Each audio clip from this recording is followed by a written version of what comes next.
Zelensky ने किया मोदी को फोन, पुतिन के बाद तुरंत आ रहे हैं भारत। यह है मोदी का बड़ा सीक्रेट प्लान। अमेरिका को भी भारत की चाल समझ ना आई, मगर पुतिन ने क्यों कहा ओके? आखिर क्या है भारत का प्लान? आखिरकार भारत के पुतिन दौरे के ठीक बाद यूक्रेन के राष्ट्रपति भारत क्यों आ रहे हैं, ये समझना अमेरिका के लिए भी मुश्किल हो रहा है। अमेरिका लगातार जेलेंस्की को समझा रहा है, लेकिन कहानी उल्टी पड़ रही है। लड़ाई लंबी खिंचती जा रही है और नतीजा कुछ निकल नहीं रहा। मगर अब भारत ने आखिरकार खेल करने का मन बना लिया है, सब कुछ सेट करने का मन बना लिया है। रूस के राष्ट्रपति भारत आए थे, सफेद फॉर्च्यूनर में बैठे थे और बड़ा संदेश तभी चला गया था। लेकिन इतनी जल्दी भारत कहानी को पलट सकता है? प्रधानमंत्री नरेंद्र मोदी अपना सीक्रेट प्लान तैयार कर देंगे, इसके बारे में शायद ही किसी ने सोचा हो। लेकिन क्या मोदी के जेलेंस्की को बुलाने से पुतिन नाराज हो सकते हैं? चलिए पूरी कहानी ज्योति विनय कपूर से समझते हैं। नमस्ते दोस्तों, आपके साथ मैं हूं ज्योति विनय कपूर। तो दोस्तों, रूसी राष्ट्रपति व्लादिमीर पुतिन का 2 दिवसीय दौरा, जो कि 4 और 5 दिसंबर को था, वो तो फिलहाल खत्म हो चुका है और वो भारत से जा भी चुके हैं। लेकिन ठीक उसके बाद अब यूक्रेन के राष्ट्रपति जेलेंस्की के भारत आने की खबरों ने हलचल मचाकर रखी हुई है। अब हर किसी के मन में ये सवाल उठना तो बेहद लाजमी है कि आखिर जेलेंस्की भारत क्यों आ रहे हैं और क्या करने आ रहे हैं। क्या ये प्रधानमंत्री नरेंद्र मोदी की कोई बड़ी स्ट्रैटेजी का हिस्सा है? तो समझिए। सबसे पहले बात करती हूं कि आखिर जेलेंस्की भारत क्यों आ रहे हैं। द इंडियन एक्सप्रेस की रिपोर्ट के मुताबिक पुतिन के दौरे की ठीक बाद भारत जेलेंस्की के दौरे की तैयारियों में जुटा है। ये दौरा जनवरी साल 2026 में होने की उम्मीद है, लेकिन बातचीत पहले से चल रही है।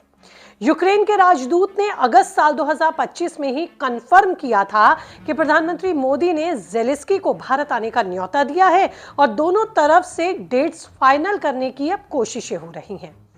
प्रधानमंत्री मोदी ने जेलेंस्की से फोन पर बात भी कई बार की, जिसमें उन्होंने यूक्रेन में शांति के लिए भारत के कमिटमेंट को कई बार दोहराया। अब पुतिन के दौरे के बाद जेलेंस्की को भारत बुलाना, ये कौन सी भारत की बड़ी कूटनीति है? विदेशी मामलों के जानकार मानते हैं कि ये भारत की बैलेंसिंग एक्ट का हिस्सा है।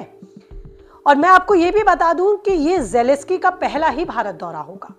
हालांकि भारत हमेशा से शांति का ही पक्षधर रहा है, लेकिन पुतिन के दौरे के दौरान 5 दिसंबर को प्रधानमंत्री मोदी ने साफ कहा था कि यूक्रेन को लेकर भारत हमेशा शांति की वकालत करता है और किसी भी पीस इनिशिएटिव को सपोर्ट करने के लिए भारत हमेशा फ्रंट पर है।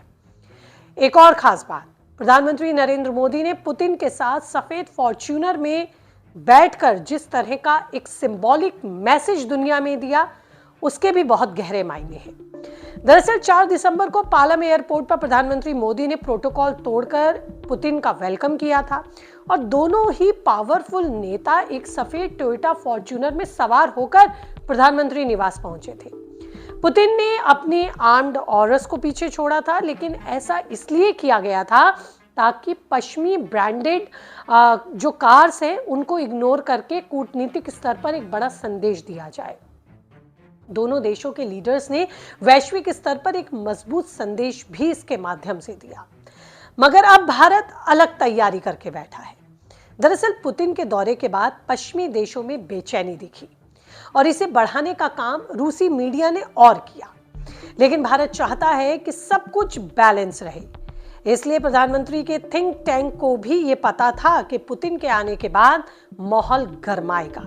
इसीलिए पहले से ही इस बैलेंस करने के प्लान पर काम चल रहा था और पुतिन के आने के बाद ही जेलेंस्की के आने की तारीखों को फाइनल करने की रणनीति थी। फिलहाल तो अमेरिका के राष्ट्रपति ट्रंप की नई रणनीतिक रिपोर्ट में भी ये पूरी तरह से साफ हो गया कि यूक्रेन युद्ध को रोकना उनकी बड़ी प्राथमिकताओं में से सबसे पहले है। भारत ने भी अमेरिका की इस सोच को समझते हुए दुनिया में शांति लाने की अपनी जिम्मेदारी को गंभीरता से लिया है और एक संदेश देने के लिए यही वजह है कि भारत अब इस मुद्दे को बेहद गंभीरता से समझते हुए सक्रिय और जिम्मेदार भूमिका निभाने के लिए आगे बढ़ा है। पुतिन के दौरे से अमेरिका और पश्चिमी देशों में जो उथल पुथल मची, भारत को वो भी कंट्रोल करने की जरूरत है। भारत ये महसूस कर रहा है कि पश्चिमी देश, खासकर यूरोप, पुतिन के दौरे पर और सतर्क हो गए। जर्मनी, फ्रांस और यूके के राजदूतों ने तो ज्वाइंट आर्टिकल लिखकर भारत पर रूस के लिए दबाव डालने की भी कोशिश की। भारत की ये किरदार न केवल उसकी मजबूत कूटनीति को दिखाता है, बल्कि नई वैश्विक व्यवस्था में भारत को शांति संवाद के लिए एक बड़े प्लेयर के तौर पर भी आगे करता है। पुतिन के दौरे के बाद भारत पर लगाए गए आरोपों को बल मिल सकता था, लेकिन भारत ने अपनी धारदार कूटनीति से इसकी काट भी ढूंढ ली, क्योंकि ज़ेलेंस्की के आने से स्थितियां भारत के पक्ष में भी बैलेंस होगी। प्रधानमंत्री मोदी ज़ेलेंस्की से बात करेंगे, मामलों को सुलझाने की कोशिश करेंगे, क्योंकि हमेशा से हम स्ट्रैटेजिक ऑटोनॉमी पर ही चलते आए हैं, न रूस के साथ न यूक्रेन के खिलाफ। तो साफ है कि पुतिन के तुरंत जाने के बाद ज़ेलेंस्की का स्वागत करना भारत की एक बैलेंसिंग स्ट्रैटेजी का ही हिस्सा है। लेकिन क्या यह दांव उल्टा पड़ सकता है? कुछ जानकार ये भी डाउट जता रहे हैं। तो हो सकता है अगर बातचीत फेल हुई तो ये माना जा रहा है कि रूस थोड़ा खफा हो सकता है। पुतिन को लग सकता है कि भारत डबल गेम खेल रहा है। लेकिन प्रधानमंत्री मोदी की स्ट्रैटेजी साफ है कि भारत न्यूट्रल नहीं, पीस का साइड ले रहा है। हालांकि पुतिन, जो कि प्रधानमंत्री के अच्छे दोस्त भी माने जाते हैं और इन दोनों के बीच अच्छी ट्विनिंग भी मानी जाती है, तो माना जाता है कि भारत के स्टैंड को पुतिन सपोर्ट कर सकते हैं। भारत के साथ रूस के संबंधों का फायदा भारत को मिल सकता है। पुतिन भारत की मजबूरी को समझ सकते हैं। अमेरिका जरूर हैरान होगा यहाँ पर कि आखिरकार ये क्या हो रहा है। एक तरफ पुतिन को भारत बुलाना और फिर दूसरी तरफ ज़ेलेंस्की का भी स्वागत करना।